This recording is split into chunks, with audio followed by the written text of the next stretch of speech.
The fantasy football playoffs are finally here, so let's break down everything you need to know about the quarterbacks heading into week 15. Bo Nix has Denver winning, but not because of his fantasy output. He's totaled just 3 touchdowns in his last 4 games, and with the Broncos defense carrying the load, there's little reason to expect a breakout against a Packers unit that's top 6 in limiting quarterback fantasy points. Baker Mayfield hasn't thrown multiple touchdowns since week 10 and hasn't topped 200 passing yards in a month, but with Tampa Bay clinging to first place in the NFC South and Atlanta fresh off giving up 249 yards and 3 scores to Sam Darnold, this could finally be his bounce back spot. Trevor Lawrence has rediscovered his rhythm, posting multiple touchdown passes in 3 straight games as he grows more comfortable in Liam Cohen's offense. With the Jets allowing 20 passing touchdowns and 0 interceptions this season, Lawrence is a strong week 15 option if you're streaming. Jared Goff just lit up Dallas for 309 yards, but his matchup gets tougher. The Rams rank top 10 in fantasy points allowed to quarterbacks and give up only 6.5 yards per attempt, making Goff a more cautious play this week.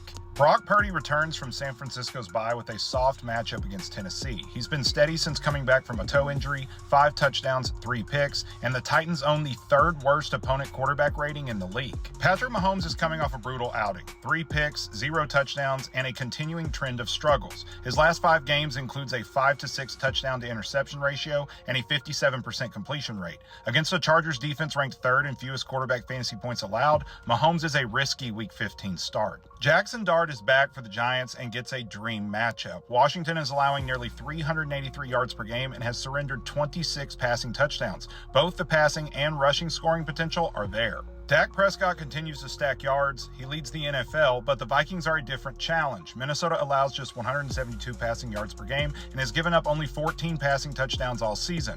Dak still has upside, but the matchup is tough. Lamar Jackson showed real signs of life last week. He hit Zay Flowers for multiple explosive plays and logged his best rushing performance since September. With a favorable matchup against Cincinnati, Jackson should be started with confidence. Jalen Hurts is looking to rebound after a 5-turnover meltdown against the Chargers. The Raiders have been mediocre defensively, giving him a good opportunity to get back on track. Joe Burrow looked sharp in week 14 and now has 6 total touchdowns in 2 games since returning from injury. Baltimore's defense is solid, but they've allowed 3 of the last 5 quarterbacks they've faced to score 20-plus fantasy points. Burrow remains a strong quarterback 1. Drake May draws a brutal matchup against Buffalo. The Bills have allowed just 16 passing touchdowns all season and held 8 opponents under 200 yards. Expectations should be lowered here. Matthew Stafford is coming off a 3-touchdown day and has found elite chemistry with Puka Nacua. With Detroit allowing the 7th most fantasy points to quarterbacks, a shootout is very possible. And finally, Josh Allen carries week 14 momentum into a rematch with New England. He just put up 3 touchdowns in his best rushing day of the season. The Patriots are average versus quarterbacks, but tough on the ground, which sets Allen up for another heavy